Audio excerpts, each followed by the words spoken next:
नमस्कार दोस्तों, स्वागत है आपका अपने इस यूट्यूब चैनल पर। आज हम बात करने वाले हैं UP triple SC junior assistant जो 5512 वैकेंसी निकली है, उसकी रिवाइज्ड आंसर की आ गई है। उसके बाद कितनी संभावित कट ऑफ जा सकती है आफ्टर फुल मार्क्स टाइपिंग के लिए। तो टाइपिंग के लिए इसकी संभावित कट ऑफ क्या जा सकती है, उस पर हम चर्चा। तो ये 30 अगस्त को संभाव्य रिवाइज आंसर की इसकी जारी की गई थी, जो 5512 पोस्ट थी उसकी मुख्य परीक्षा के लिए जो आयोजित की गई थी। तो उसकी जो मुख्य परीक्षा हुई थी उसमें जो है उसके लिए 30 जुलाई को जो है उसमें लिखा है दिनांक 3 जुलाई को प्रश्नगत परीक्षा विज्ञापन परीक्षा मानसिक उत्तर कुंजी जारी की गई थी। अगर उस प्रोविजनल थी, उसमें आपत्तियां मांगी गई थी। आपत्तियों के बाद उन्होंने क्या किया था कि वो जारी की थी उत्तर कुंजी। तो उस उत्तर कुंजी में क्या हुआ है कि इसमें कुछ वो प्रश्नों पर फुल मार्क्स मिले हैं लोगों को। जैसे क्वेश्चन संख्या 17 है, इस पर आप देखेंगे क्वेश्चन संख्या 17 में वह हवा से बातें कर रहा है, वाक्य में कौन से शब्द शक्ति है, तो इसमें पूरे नंबर मिले हैं।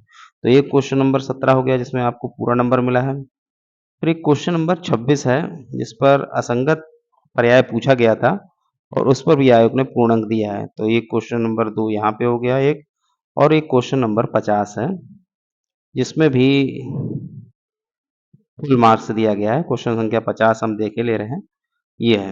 इसमें पूछा गया था कि संसद कार्य मंत्रालय के आधिकारिक दिशा निर्देशों के अनुसार हुआ संसद किशोर सभा ये 9 से 11th के लिए बारे में कौन सा कथन गलत है, ये इसके लिए भी पूर्ण अंक दिया गया है। अब आइए हम इसमें बात करते हैं कि इसमें अब क्या होगा। तो ये जान लीजिए कि ये 3 नंबर जो सबको मिले हैं, जो फुल मार्क्स दिए गए हैं, उसमें किसका फायदा होगा किसका नुकसान होगा। तो हम यहाँ पे थोड़ा सा डिटेल में बात करते हैं। तो ये 3 नंबर, जैसे मान लिया किसी ने 50 क्वेश्चन इसमें किए हैं और उसने ये क्वेश्चनों में 3 क्वेश्चन ये वाले नहीं किए थे, ठीक है। अब ये अगर क्वेश्चन नहीं कर रहा है बंदा और उसको फुल मार्क्स मिल रहा है तो उसके बढ़ के हो जाएंगे 53। और अगर मान लिया कोई बंदा है, उसने 50 क्वेश्चन किए हैं, उसने ये 3 क्वेश्चन भी किए हैं और उनको काउंट भी किया है, उसके 50 ही हैं। अब ये फुल मार्क्स मिलने के बाद भी उसके 50 हैं, ठीक है। तो यहाँ पे उसे फायदा हुआ है जिसके क्वेश्चन जो है या तो उसने 3 क्वेश्चन ये किए नहीं है या उसके वो क्वेश्चन गलत हुए हैं, ठीक है। जिसके सही हुए हैं जो भी है उससे कोई मतलब नहीं रह गया, उसे कोई फायदा नहीं हुआ। फायदा उसे हुआ जिसने छोड़ दिए हैं, फुल मार्क्स मिले हैं, और जिसने नहीं किए हैं उसे फुल मार्क्स मिला है। तो इसके बाद अब कट ऑफ क्या रहेगी जो टाइपिंग के लिए। तो कट ऑफ के लिए मैं अलग अलग बात कर रहा हूँ। यूआर के लिए, फिर उसके बाद ओबीसी के लिए, फिर उसके बाद ईडब्ल्यूएस के लिए,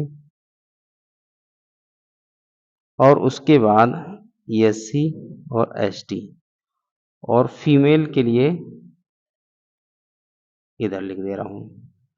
तो यूआर के लिए जो कट ऑफ जाएगी, आप इसमें प्लस माइनस 1 कर सकते हैं, तो 56 के आसपास रहने वाली है।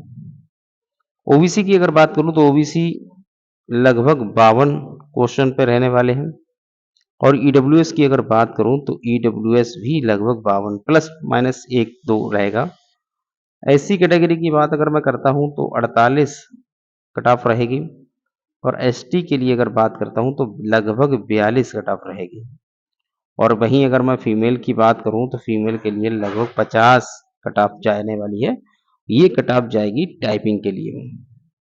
आपके अगर ये मैंने मैक्सिमम करके ही बताई है, कट ऑफ इससे ऊपर नहीं जाएगी। अगर आपके इतने बन रहे हैं मार्क्स तो आप ये जो है टाइपिंग के लिए, आप तैयारी के लिए आपका स्कोर इतना बन रहा है तो आप अपने टाइपिंग के लिए तैयारी रखिए, ठीक है। उसके बाद अगर हम बात करते हैं तो ये पैट के एग्ज़ाम के लिए जो 25 वाला पैट होने वाला है, उसके एग्ज़ाम सेंटर 400 से 500 किलोमीटर दूर भी बनाए गए हैं। तो इसमें एक चीज़ समझ लीजिए कि ये जो है एग्ज़ाम सेंटर अपने यूपी के केवल 48 ज़िलों में ही केंद्र बनाए गए हैं। 48 ज़िलों में केंद्र बनाने से ही ये दिक्कतें आई हैं। जबकि आपने पीछे परीक्षा देखी होगी आरओ एआरओ वाली, तो ये यूपी के 75 के सभी, मतलब 75 के 75 ज़िलों में एग्ज़ाम सेंटर बनाए गए थे। एक दिन में परीक्षा कराई गई, एक ही शिफ्ट में। तो यहाँ पे क्या हुआ कि पैट का जो एग्ज़ाम करा रहे हैं वो 2 दिनों में हो रहा है और केवल 48 ज़िलों को ही सेंटर बनाया गया है। इससे और दिक्कतें आ रही हैं, सेंटर की दूरी बढ़ गई है, लोगों को 4-400 500-500 किलोमीटर दूर जाना पड़ रहा है। तो जो है यहाँ पे ये आयोग की मनमानी ही दिख रही है कि केवल सेंटर दूर भेजने से पारदर्शी परीक्षा कराना या ये अपना विचार रखना कि केवल सेंटर दूर कर देंगे, इससे पारदर्शी परीक्षा हो जाएगी।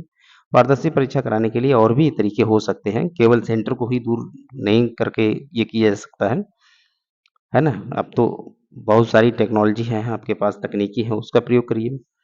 इससे केवल छात्रों को ही दिक्कत हो रही है, जो बेरोज़गार हैं, भागे-भागे घूमेंगे, परेशानी होगी उन्हें।